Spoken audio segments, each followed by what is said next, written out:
Um, One of the great things about this experience is obviously some of the uh, kind of the commitment we have to one another on a Sunday morning of gathering together and just pausing, right? Pausing and paying attention to what is unfolding in our individual lives and our collective lives as well. And that's been really the focus of this entire series that we've been running on Facebook Live. And I'm so delighted that there's just so many people that are interacting with this space. So if you're part of that community, I'm just kind of overwhelmed that we've been able to hang out together for all these months and to simply commit to being reflective, right? Trying to pay attention to some of the wisdom from not only our spiritual tradition, for those of you who are in a Christian community, but other spiritual traditions, to listen to the voices of others that we try to gather together on a Sunday morning, or whenever you log on to experience this, to try to be attentive to the way in which their voices can, in a sense, fit into the song that is our life. And this choral resonance can be created that might guide us into new frontier together. That's what these mornings are about, and I'm glad that you're a part of it. In addition, of course, you have been generous in your support of our ongoing work to do this digitally, so thank you for that. We're obviously able to just keep this rolling, so that's awesome. Today, I'm delighted to have an interview again with our new Ministry in Context student with Pacific Lutheran Theological Seminary. Sam Ledoux will be with us for two of her semesters, and so she's just getting started, so I'm really excited to have a conversation with her today. But to help us get going, a couple things. One, of course, make sure you shout out to each other in the chat box, connect to emoticons, do whatever you want to kind of create the joyful energy that we want on this beautiful morning full of sunshine and capacity for tending to that which matters, right? These are conversations that matter, and you're a part of that conversation. So make sure that your voice is heard by sharing your thoughts and ideas and shout outs in our comment section, or however you want to creatively do that. That's how we kind of create community online on Facebook Live. I wanted to kind of get us situated today a little bit based on the podcast series that we've been running now for quite some time called Soul Forum. And in Soul Forum, this last podcast that got posted up called Braving Confinement, which is the latest in the series that you can listen to from Friday.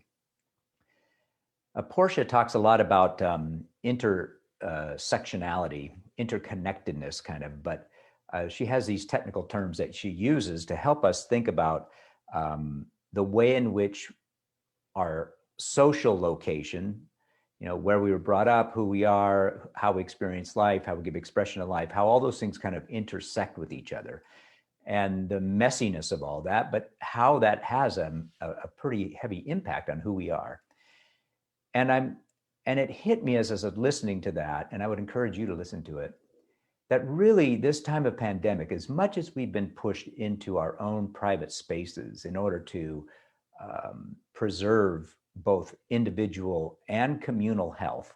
So remember, that's been our motivation behind this. It has highlighted the way we are just so interconnected one to another and with the planet. I remember the song that was written when we started this pandemic, In a Moment to Grieve. The video we did as we kind of realized that many people were losing their lives because of the virus. And that song was a reflection on how the entire planet breathes together. That in many ways, right, we share with everyone on the planet one breath. That as I breathe, I'm breathing collectively with all of planet Earth right now. And I'm breathing collectively with the trees and the environment that holds me. We are in this one breath rhythm and so deeply connected with every breath. And that's why this virus that floats in the atmosphere like it does is been so dangerous, right? Because we all breathe as one. And that's why we take seriously this commitment that we belong together and we breathe together. And so we have to mitigate, right now anyway, this danger in the wind. We've come to realize that, I think, in a deeper way and a painful way as a planet. How do we acknowledge that and live into that more fully going forward? You know, really allowing that to sink into our bones and be present for us. That's one thing. I think the other thing that we've realized is, you know, this idea that what has been revealed as we've seen the impact of the virus on so many lives, and what is becoming more and more aware to us through social dis-ease is just the weight of inequity that has been baked into the system over the course of our collective history. And to pause, and particularly during Black History Month, even to pause and to say, what have been the incentives that we put in place that have created such disparity that have now manifested themselves in so many different ways at this point in our collective history? And I do believe we're starting to awaken to a heightened awareness of that, because it's moving beyond kind of distraction, or not distraction, it's moving beyond abstraction. You know, it's not just an idea, it's a reality. People really suffer. People suffer because of these inequities. And we're seeing that so clearly.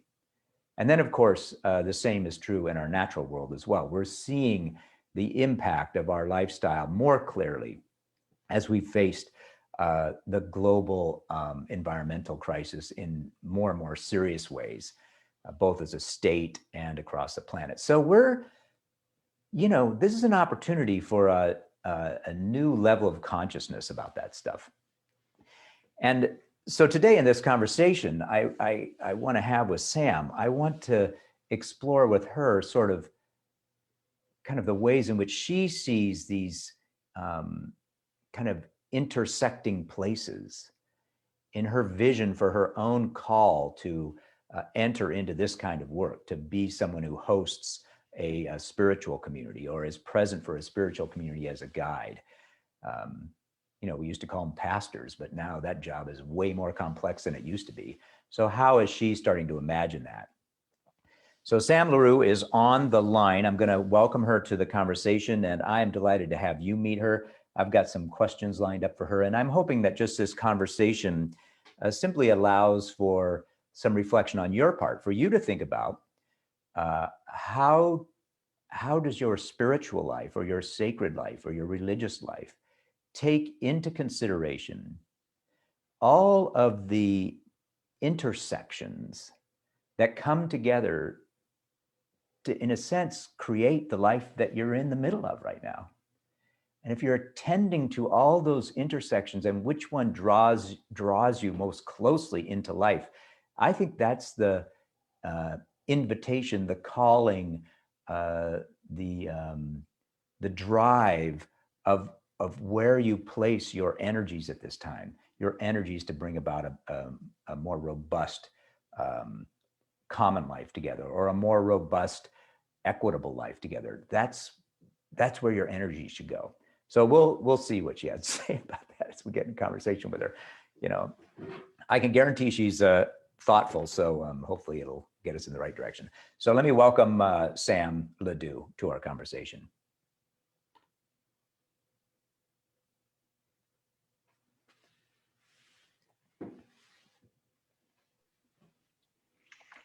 Hello, Sam. Good morning. Hello and good morning. Yeah. I so delighted to have you on this call this morning, and to get the whole community and the broad community of folks who are obviously engaged throughout the week in our Facebook Live feed to get to know you a little bit better today. So that's awesome. Well, thank you so much for having me. I am so excited to be here, and I'm so excited to get to know people at Our Saviors and through Creative Commons. Yep. And you're going to be able to do that probably predominantly in a digital atmosphere for a while. Yes, I think Yeah. so. Yeah. So that's going to be a thing. So that's what we're going to talk about a little bit today, of course. So we want to get started to get to know you a little bit better. And I kind of set this up by talking about the podcast that just went up this last Friday.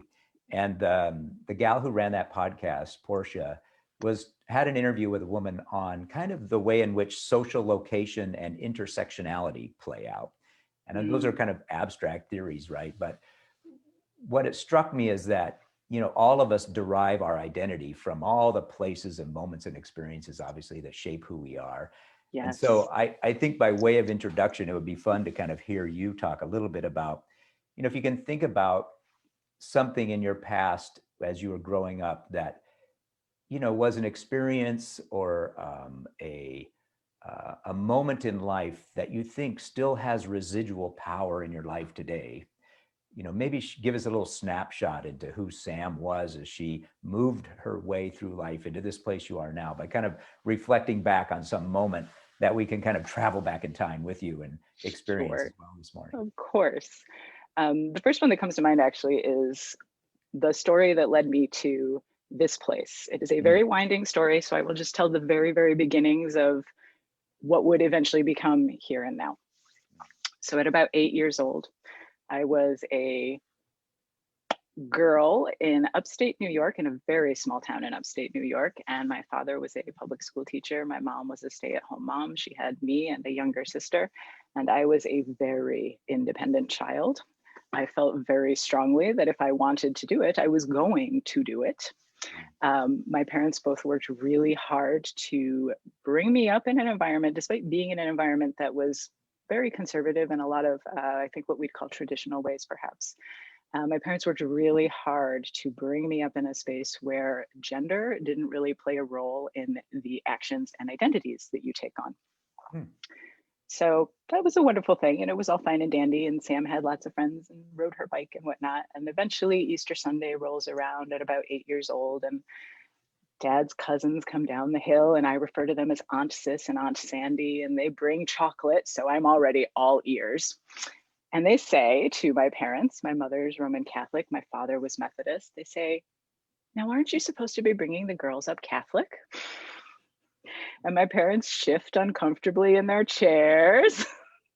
And I go, "What is this?" And Sandy says, "Well, we go to church every Sunday." And my parents shift uncomfortably in their chairs and they start with, "Oh, we don't think this is quite right for us," kind of thing. And my hand shoots up and I'm like, "I want to go to church on Sunday. What's at church on Sunday?" How old were you again? You're 8? I am 8 years old. I would love to tell you that the Holy Spirit spoke to me in that moment, but I think mostly I had an opportunity to get away from my parents. And I was like, let's go. Let's find out what this is like. That's great. So off I go to church. And it turns out they bring me in, it must have been second, maybe third Sunday of Easter. And I walk into this upstate New York parish.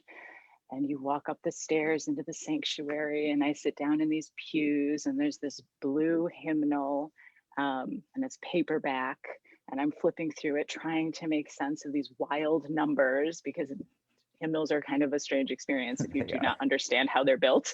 And I'm listening to the choir, and the choir's warming up, and the organ is going, and eventually the opening hymn starts. And the opening hymn starts, and here comes the priest down the aisle, and the choir is singing, "Alleluia, Alleluia, Alleluia." And we know the tune goes from there, and it goes, "Thou ye sons and daughters, let us sing." So here they are, and they're singing away. And here's this priest coming down the aisle in this huge white chasuble, and it's flowing everywhere. And 8-year-old Sam, who has read all of the Little House on the Prairie series, is looking at this and thinks, did he just forget the bodice? You'd see him better if he had a bodice. And he goes to the front and he says his prayers.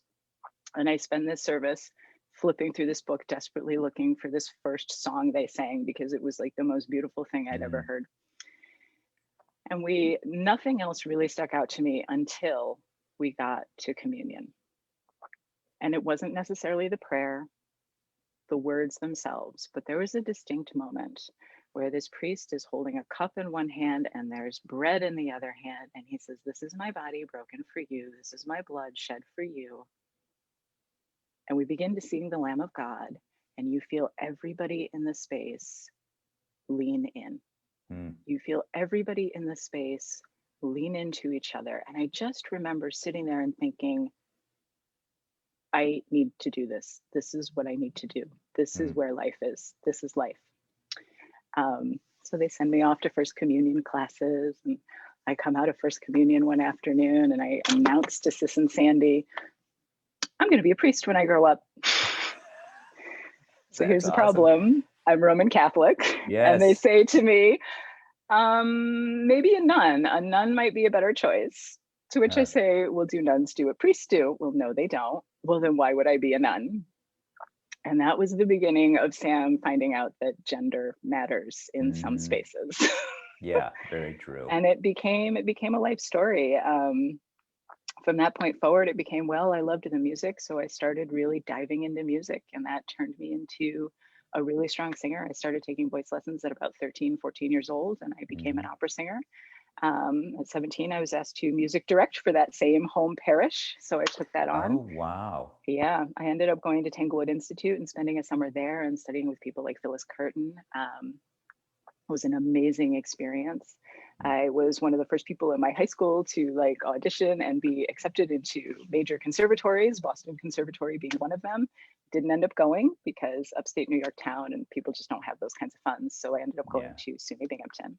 And through all of this, I'm music directing, but what I'm doing is the focus wasn't on the music for me. The focus was on how do we communicate the hope, the love, the responsibility to each other, the relationship that we proclaim through this mechanism. How do we do Yeah. it? And then how do we grow it in other people? So it starts with the choir itself, but then the choir becomes responsible for doing that for others, right? Yeah. I love that. I love that your story began because I'm thinking about an 8-year-old, right? With, in a sense, a feeling, that sometimes an 8-year-old soul just feels what's happening and not, Yes. just thinks about it. And that Yeah. that feeling seems like it's also stuck with you, that you're not just figuring out how best to put the pieces together, but how to generate that same kind of existential feeling for people in Yes. community, which is pretty awesome. Yeah. Yeah, Belonging. yeah, Belonging. yeah. Well, that is a good story. Hopefully, it gives people a sense of, yeah. I mean, really, you brought your childhood right up to this very moment. I love that. That it is, in a sense, alongside of you as you enter into the seminary experience and wherever this takes you. I think that's just, I love that. I love when life connects so well like that all together. It's more seamless. It is. It's pretty wild when you start Yeah, looking back at it. There were lots yeah. of twists and turns between then and now, I'm but sure. somehow I still landed here. That's awesome. Well, one of the things that I wanted to talk to you about today, in addition to getting to know you a little bit better, is we weren't going to do a student from Pacific Lutheran Theological Seminary because we have a lot of PhD students from the Graduate Theological Union. So we already had our hands full. And so I thought, oh, I don't know if we can handle another person. And then I read your bio and I'm like, oh, I think we could handle this person. I Um, am so thankful for that. yeah, because one of the things you said in your bio just jumped out to me, and I'm like, I just want to know more about what's going on here. And so we're delighted both to have you, but I'm curious to explore that. And you talked about in that description that your idea of sacred community is the intersection of the human voice, poetry, art, and the environment. That was the way you framed it. Yes. And I thought, Yes. whoa, what is going on here? So I just want you to just take a moment and for people, I'm partly asking you to do this because I think people also who are paying attention to this conversation can think about what are the kind of the elements or the ingredients of their own passionate life that might be a pathway to creating and experiencing sacred community, especially when they meet somebody like you who's bringing together human voice, poetry, art, and environment. How do how do those all come together to create the kind of sacred community that you think or you're imagining? So can you just talk a little bit about that, just to give us a little bit of a snapshot of um, how that came together, but really, what is your expectation when you think about the intersection of those components and the experience of sacred community? Can you unpack that a little bit? Absolutely. So in my own life story, places where I found community have been in places of human voice, art, poetry, the right quote unquote environment, as in not just creation environment, but also relationship between people, right? Mm-hmm. If you were a theater person and you've ever done a show, there's the theater family, and you are very tight knit. And you may break apart at the end of the show, but the next time that show comes along, if even one or two of you have been in a show before, that family comes right back together again. Cycle repeats, right? And I think that's also true of Christianity. We are not really called to sort of huddle around our own individual church and always be those same families in that one place, in that one space. We're called to come together for the action that is required. And then we may break apart, but we can always come back together again to another action with new faces and maybe some old faces too. So that to me is where we start to see that intersection. What are the things that can bring that together? Liturgy is an easy one, but not liturgy in the sense of sitting in a pew or sitting in a pew chair in a formal sacred space. That's just like the cake of liturgy. That's like the candy piece where we all get together and celebrate and pat each other on the back and give each other some good hugs because we did the heavy lifting this week, right? Singing in harmony together. Yes, I get Right, it. right. Like everything before that is still liturgy. The minute I woke up and I was already 30 minutes late and I didn't want to get out of bed and I'm in the shower trying to rush through, it's all liturgy, guys. It's all life. Every conversation I'm having with the person, whether I agree or disagree, the meeting where we need to figure out how to get ourselves forward, it's all liturgy, every bit of it. And those are all our moments to build that community, to build that relationship, to build some vulnerability, to see each other as the humans that we are. I think about, he was Buber who talked about we can it people or we can thou people, right? Yeah. And so do we as Christians take it upon ourselves, because I think this is something Jesus was tops at, do we it the person in all those interactions, all those tiny interactions as a Christian, or do we go out of our way to make sure we're thouing that person? Yeah. You are a person and I am a person. And even if this interaction is 30 seconds long, we are two people, eye to eye, in this space together. So that's sort of that's art, poetry, environment. It all comes together. And to me, it's a dance. It's an absolutely huge, epic. Granted, I'm coming from opera. Opera involves every single art form that has ever existed. But this is the human opera. This is the human life on a stage together. And how do we then intersect with the divine and bring that into our spaces and build that in our here and now? Yeah. How do you, I mean, so I get that if, but not when I think about everyday moments, which is what I'm hearing you saying, that you're imagining my life is this sort of liturgy.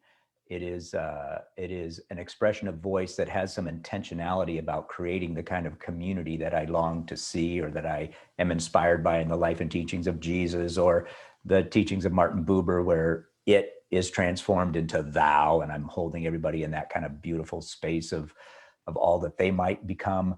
But how do you kind of get ready to do that? I mean, like every moment, how do you make sure that every moment has that kind of power? And like, not every moment is an opera moment, right? Right, Or is it? it's true. How do I you, mean, how do you kind of get into the zone of that in a kind of a tangible way on a daily basis? There's definitely some resilience training. There's definitely some resilience training. Yeah. And I am not perfect. I am far from perfect. And I think this is where we can look to modern psychology. Tells us a lot about what we need to be able to be present. And one of the things we need is to rest. But how many of us actually rest? How many of us even know what rest is? How many of us even take the time to know ourselves well enough to rest? I also think of my advisor, Cynthia Molobeta, says this beautifully. She talks about the theology of self-love. And what she's talking about is how important it is for us as Christians to learn how to love ourselves so well that that becomes life-giving and gives way to a kind of neighbor love that allows the creation of that community. So, it's balance. All is balance. Jesus didn't run around in ministry 24/7. How many scenes do we hear about where he was in a boat and he went out into the water to get away? Yeah. Because he needed to rest. Well, that's a good, I love that. So partly what I'm hearing you say is this idea of, of somehow finding that, how do I allow my life the capacity to do that by kind of harmonizing Mm-hmm. nourishment and then the offering the gift of nourishment to others. I mean, that obviously that back and forth is something we're all trying to figure Yeah, out and work on. always. Yeah. One of the things that I noticed in your bio too, and maybe you could comment on this, and I also want to play a little bit more on the environmental piece just to make sure that maybe you were thinking about the environment that's created that holds the capacity that you're describing. And I was thinking more about the environment, like the natural world. So I'm curious if the natural world plays in. And the reason I ask that is one of the things you love to do, obviously, is go out hiking. I was reading about that and taking the dog. But one thing struck me about that is sort of unique in that you also take a camera. And Yes. and when I saw that, I thought, oh, I wonder if that's like, is that like a metaphor for you move into the world with a lens that's trying to see things in a new way? Is that kind of part of your MO? Is that the character of Yes. who you are? And if so, how does that manifest itself? How are you opening up your aperture? What's your technique for opening up your aperture to see things differently as you walk through life? That's quite a question, So isn't it? that's you hit on a lot of stuff there. Also, lots of perception. I love that. Yes. Yes, it is both the environment we create, but literal God's creation, literal Mm, creation around us, and then humans' interaction with that creation. Have you ever looked at like honeybees and the way honeybees, they're kind of perfect, you know, they leave no negative mark on mm, anything. They build their wax burns perfectly, there's nothing left behind. They build their little hexagonal spaces where their young can be born, but they also can store honey. I mean, these creatures are amazing. So I look to places like that because it's an incredible source of inspiration, just in mhm, terms of ways for us to think about our own interactions, for ways for me to question myself, my interaction with others. Um, and a lot of it for me does draw from self and questioning. I mean, just everything is always a question. Is this really what it looks like? And the nice mm, thing about the camera and looking through a lens is you very quickly realize what you're seeing through the glass is not necessarily what's directly before you. A lot of photographers like to say the camera doesn't lie. It's true, the camera does not lie. It can't lie, but the camera can do lots of things to make things look like what they don't really look like. mm. Or they can highlight something that you have never noticed before, which is what I love about that interaction. It's a sacred space for me to be behind a camera. I Behind the wondered about that. camera, Yeah. it's really, it was funny. I spent a few weeks in India, and at one point I was walking around a space behind my camera, and this gentleman just kept trying to talk to me, talk to me, talk to me. And another guy comes in and he says, "You need to leave her alone. She's praying right now." It was, and I had never even That's considered it. awesome. To me, I'd always just been behind the camera, but he said it, and it was like the light bulb went on, and I went, "Yes, that is exactly what I am doing." Yes. So for me, Mm, it's a uh, constant questioning, but also look deeper and look closer and think more. And again, it's resilience training. That sounds exhausting. My brain kind of goes that way anyway, but I think all of mhm. our brains go there. I think a lot of times we shut it down because we're afraid of what we're going to see or realize, learn about ourselves, about others. That's interesting. So do you find, I mean, I love that because I'm thinking about this from the listener's point of view here, right? So everybody probably has a different, they might not be bringing a camera to the situation, Right. but how do you approach everything or the life experience you're having with whatever lens you're using to allow it to reveal itself more fully to you, and Yes. sort of the vulnerability and the almost magic or openness to allow that to have some effect on who you Yes. are. That takes it to the level of what I'm hearing you talk about. It's prayerful, right? So Yeah. prayer is this idea that because I don't, prayer in my mind is not like I'm trying to manipulate the gods to make my life a little bit easier, but is this capacity to open up some sort of channel with that which is, so With that the I'm divine. affected by it, right? So I Yes, have, exactly. it moves me or changes me or whatever. Yes. Um, Yes. so I So like I like that approach that you bring to things, and that is so practically, um, expressed because you have a mechanism in your hands, right? We don't all Yeah, have that mechanism, but right. I think people are, I would invite people who are listening anyway to think about what is that mechanism for me, or that lens that I use. Yes. I don't know what, be interested Everybody to think has about. one. I mean, Yeah. for some people, and I didn't start out a photographer. I picked up photography when I was in my mid 30s. Mm-mm. So prior to that, it was music. Music was the lens. Yeah. And you know, you can listen to classical composition or you can listen to punk. I mean, I listen to a lot of punk and ska, and there are messages just in the sounds and the way that they're made. Um, Everybody has this. I spent years in marketing and communications. That's a whole other set of lenses that you build and Yeah. use. You can use it for that environment, but they apply just as equally to any other environment, and they become ways to see your world, but not just see it, understand it, and then they Yeah. become a gift that you can give back to the world. Yeah. Yeah. I think if I'm, I love this conversation, and I would say for those of you kind of live with us now, if you have like something you want to share that is sort of your tool or mechanism, or just put it in the post so other people can kind of see the diversity of ways in which you can Yes. do that. So that would be awesome. But I am, as I hear you talk, I'm hearkening back to the starting place when you talked about liturgies even taking place in all these tiny little moments, and that, it's just to be a religious person. Sometimes we think about, I'm a religious person because I attend an institutional church on a Sunday Mm, morning in this rhythm. mm, But since we've all been tossed out of that rhythm, right? I can't go to church on a Sunday morning. I can't yes. sit in my pew. I can't.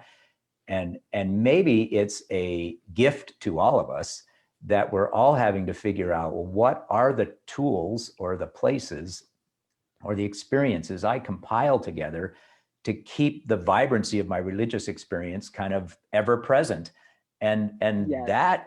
that to me seems like a real gift that we're getting in this kind of required isolation from kind of the traditional ways in which we construct the communities or the environments that you're describing. Yeah. Um, Yeah. Well, and so, it's a lot of having to see. We're mhm. forced into a position where even if we've chosen not to see, we're going to have to look a lot Yeah, closer. How do I find my place? And it's not just my personal place, but how do I find my place in relation to others? You yeah, know, we as Christians have had the privilege of being a dominant power for a really long time. So even in this time of pandemic, we are gifted with the fact that at least there's still a ton of us. There's plenty of ways that we can still find ways to yeah, be within this world. yeah. Yeah, that's a beautiful way of thinking about it. So let me give you one last question. Well, let me do two things. One is I do love that I looked up the original, in the Greek, liturgy is actually means what it's the definition that was behind that word when it was first used in the Greek is is not like serving at church, but it's actually being an offering or giving oneself to the greater community. It's an Yes. offering of self to the civic Public. world, the public Yes. world. It's a public It's public facing. service. Yeah, exactly right. It's public service. In some ways, it became morphed into taxation, which is a whole another Yeah. conversation for another day. But it really was this call to say, as you live your life, how do you give yourself to the collective, Yes. to the Yes. community? And Yes. liturgy is not being just the lay liturgist on a Sunday morning. It is all of our responsibilities to give ourselves Yes. to the greater whole. So I love that you've kind of explored kind of creative ways to do that. I guess the last question I would ask you is, you think about your future, and if you were to be ordained in the Church of Sam, which is the coming together of human voice, poetry, art that creates this kind of environment or this community, how would you articulate the role you play in crafting that? What is your role as a priestess or a priest inside of that context? What are you trying to draw out from people? If you project out, you know, now you're engaged in community life, and this is the kind of community you're trying to craft. How do you help people do that, or what's your strategy around that? So I don't know if I have a strategy, but I Okay. am very sure that what I'm ultimately called to is to help people take their faith into their own hands.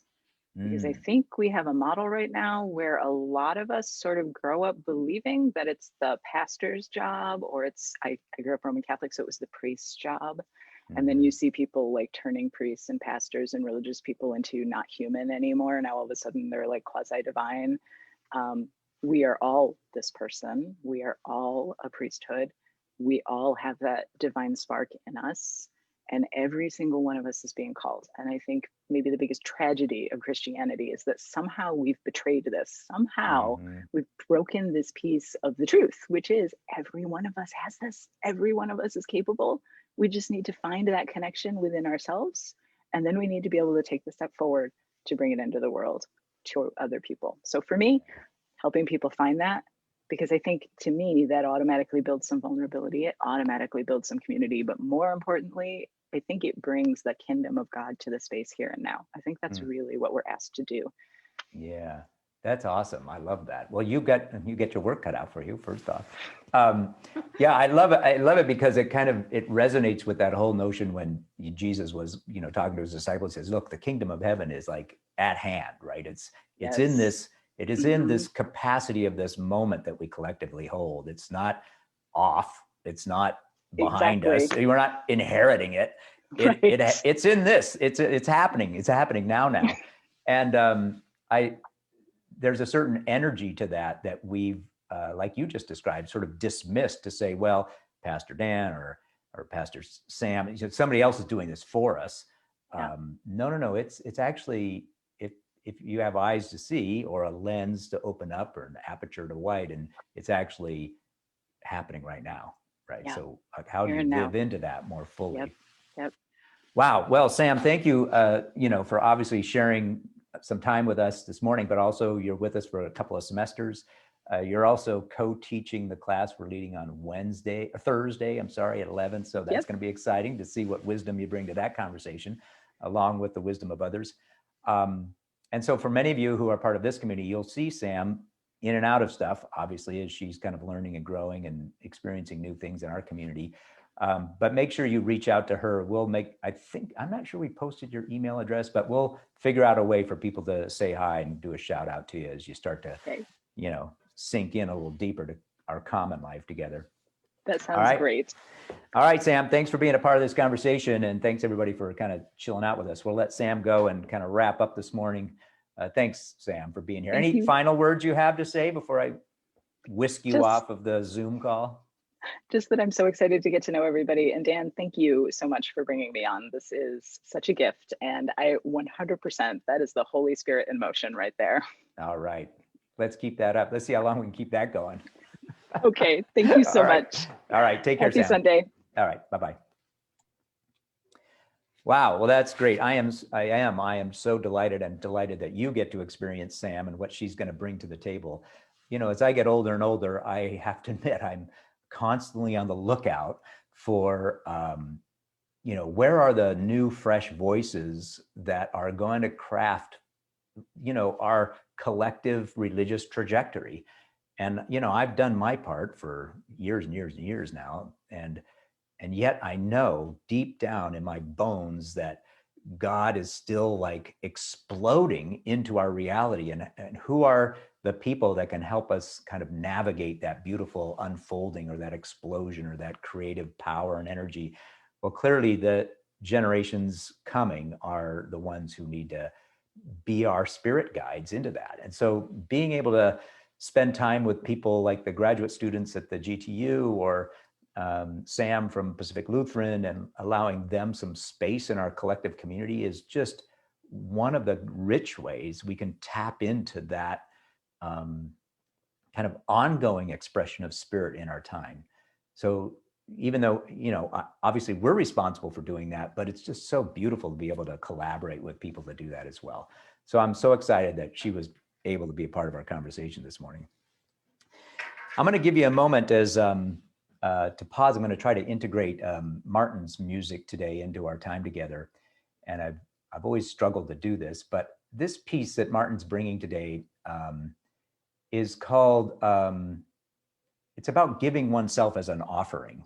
And even though it's framed in the idea of Paul's idea of kind of offering yourself as a sacrifice. What the author of the music is really trying to do is say, look, what does it mean to be the lay liturgist, right? To be engaged in liturgy alongside of your life.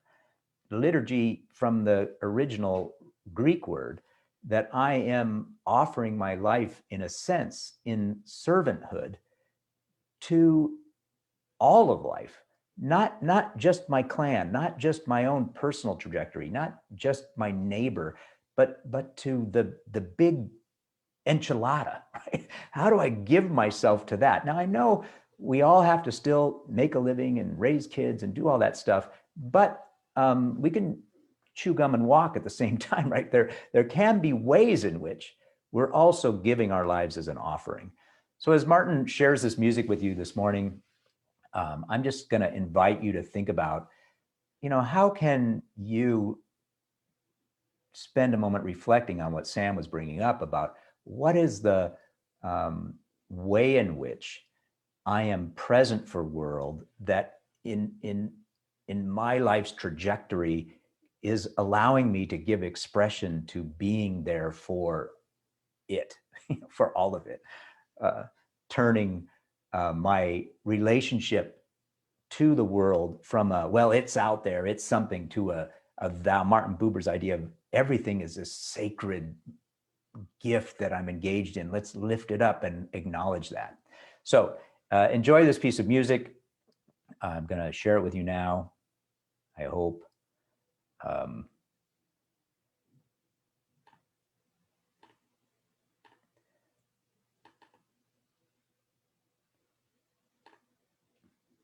Here we go. In the book of Romans, the 12th chapter, the Apostle Paul exhorts the Romans to present your bodies as a living sacrifice, holy and acceptable to God. With this verse in mind, composer Dwight Lyles in 1984 wrote a song called "We Are an Offering." And he was quick to point out that the title of the song is not "We Give an Offering," but "We Are an Offering."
All right. Thank you, Martin, for sharing that with us today. That was awesome.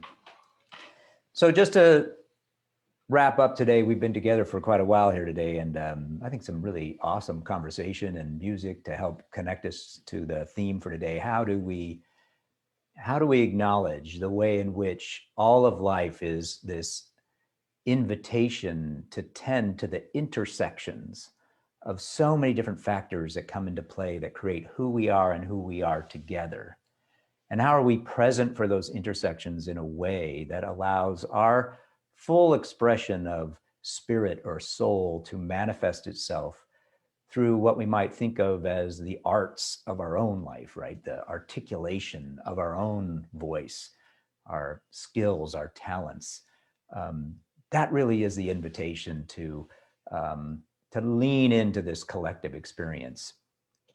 To close out today, I want to read just a little bit of the lyric of one of the songs that are going to be used at the 11 o'clock service today. And let these words just be kind of our closing benediction, or this moment to acknowledge the way in which we might imagine the sacred stirring in the world. To all the world, a summons that has been sent. Through all the earth, to every land and every race, that myriad tongues in one great anthem blending may celebrate this gift of grace.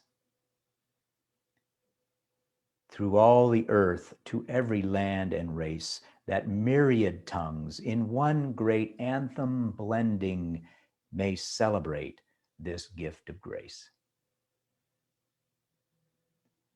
May life be celebration for you in all the ways that life intersects and creates the vibrancy of every moment. Amen to that. All right, all. Okay. Wow, awesome morning. Thanks for being a part of it today. Thanks, obviously, to Sam Ledoux for being a part of this conversation today and sharing a little bit of her wisdom with us as we all try to figure out the ways in which we navigate life together. Probably the big announcement today is we're going to do a time change next Sunday. So our Facebook Live is going to start at 9 a.m. We'll try to alert you to that in many ways throughout the week, but we're going to start 30 minutes earlier and then provide a time at the end for you to log on to this Zoom call and just to be in a conversation with each other. So once it's over, I'll put up a Zoom link and you can just pop over into a collective conversation. Maybe we'll do breakout rooms. You can get into a conversation with me about the content. We'll just figure out a way to kind of make it a coffee hour that we hang out together before the 11 o'clock service starts. So that's going to happen next Sunday. We're going to give that a try through Easter to see if we can create a kind of a social dynamism that is not just me, a talking head, but us talking to each other. So join us for that. That's going to start next week. And because of that, we will not have our normal kind of Zoom hangout time tonight at 4 o'clock. I'll actually be playing pickleball. So go find something else to do, but we're going to give it a try next Sunday. So be ready for that. Also, a shout out to all those who got involved in the painting party yesterday at noon. It was great to be together for an intergenerational event. We all painted a scenery guided by actual painter and then shared our paintings. So you'll see more of that probably in the posts at this week for those who participated. Also a reminder, this coming week, Monday night is a Women of the Old Testament with Martin being the guide for that. Thursday at 11 a.m., we launch our new series, Life Before God. That'll be co-taught by myself and Sam Ledoux. I also have the PDF of the reading for that. So if you want the PDF ahead of time, I'm going to try to post it through links all over the place so you can find the reading. It's not necessary that you do the reading, but it might help if you want to start doing the readings before the class starts. Send me your email or that you're interested in it to dan@oslc.net, and I'll make sure you get the PDF before Thursday. Also, another shout out to Portia, who put together Braving Confinement as part of our podcast series under Soul Forum. So wherever you listen to podcasts, you can find Soul Forum. That last one on her interview about social location and intersectionality in a conversation with a woman who works as at the university level, bringing Jewish students together was phenomenal. It's a little long, so go for a walk and put in your earbuds and listen to it, but it's really, really great. Also, middle school, I think, is meeting today at 11, so a shout out for that. And then last two things, really excited that all of our folks who participated in our Racial Justice Activation Circle are sharing some of their wisdom with you during Black History Month. So watch for that. That'll be posted to Facebook every Tuesday and posted to This Week every Thursday.